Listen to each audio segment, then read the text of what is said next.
Hey everyone, it's Alessandro here from Critical Hit, and if you're a lover of hardware, then the past 2 weeks have been truly spectacular. We had the Nintendo Switch launching last week, and this week Nvidia has their own brand new graphics card, the top of the range Pascal card that is probably ever going to be released before the company dives headfirst into their Volta technology sometime in the near future.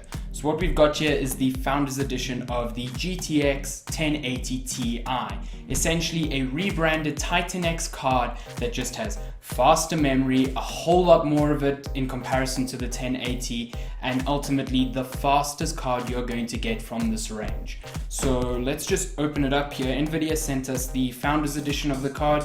They started with their Founders Edition cooling when they launched Pascal last year, and they've got a few changes here and there for the Ti version. We'll take a look at that just now. So really understated packaging that the Founders Edition really just has. It's just the card, a few little pamphlets that are really, you don't really need to worry about them, but essentially here you've got the 1080 Ti. Very similar design to the standard 1080, the Founders Edition cooling. Doesn't look too different.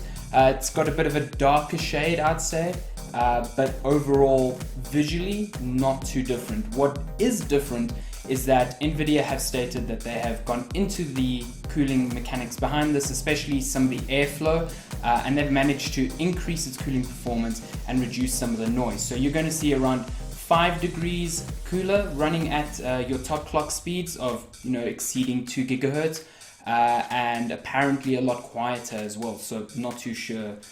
We'll have to test that obviously. The other big difference is the power configuration. So on your standard 1080 you would just confine to an 8-pin power configuration. Here you've got an 8-pin followed by a 6-pin. It's a bigger card, it's going to need a bit more power to get everything up and running, so that's not too surprising. What you have underneath is essentially a Titan X. It's got the same GP102 GPU with 11 gigabytes of memory as opposed to the 12 that the Titan X has, and only a few shader units less. What you do have, however, is brand new memory, GDDR5X memory in here that allows the 1080 Ti to go a lot faster than the Titan X. Around 484 gigabits per second, even though it's got a whole gigabyte less of memory. That's kind of why Nvidia went with the 11 gigabyte configuration, and especially at that kind of range for your gaming, you're not really going to miss the whole gigabyte, and it's a huge difference compared to the 8 gigabytes on the 1080. So just as a comparison here, I've got my current 1080 that I've just yanked out of my machine. And as you can see, there's a very, there's not many differences just looking at them head first. The Ti seems slightly thicker. I'm not sure if it really is. And just in terms of connectors, you've got your standard HDMI port, you've got 3 display ports, and the 1080 Ti is missing the DVI port that the 1080 has. Not a train smash, because you should be on HDMI or at the very least DisplayPort technology by now. So if you're rocking a triple monitor setup, you've got your 3 display ports that will just keep you happy there. So yeah, we're going to be putting this card through its paces right now. The review should go up a bit later this week, and generally we're just trying to see what the rebranded Titan X can really do. Nvidia is selling this Founders Edition at the same price as third-party manufacturers. It's going for $700 at a minimum, none of the $100 inflated price that the previous Founders Edition had, and it also means that 1080 is going to get a bit of a price knock.